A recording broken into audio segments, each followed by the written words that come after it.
Oh soldado paraguayo, que al llamado de la gloria en el Chaco defendiste de la patria su heredad. Con eterna resonancia, Boquerón trazó tu historia entre selvas y cañada con sangrienta realidad. Si Toledo igual que Herrera son galones de tu fama, tu firmeza tiene honra, relevancia colosal. Las trincheras de Nanagua, invencible te proclama, el más bravo entre los bravos, el invicto Pirizán.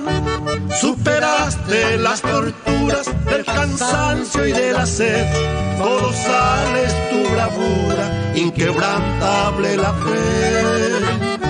Con tu jefe Estigarribia, el insigne mariscal, vivirás eternamente en el alma nacional.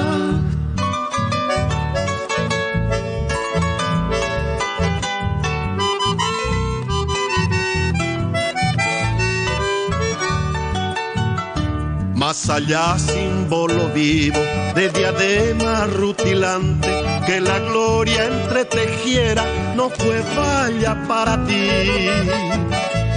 Impotente capitula, favorito Pampa Grande, Campo Vía y sus legiones en tu cerco guaraní.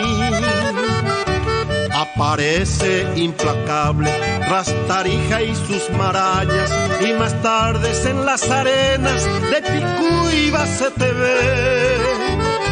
Luego el Carmen se te rinde y rubrica tus hazañas, la retoma de los pozos del lejano Urendagüe.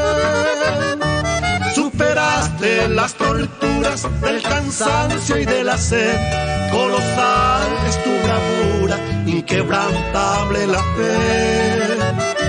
Con tu jefe Estigarribia, el insigne mariscal, vivirás eternamente en el alma nacional.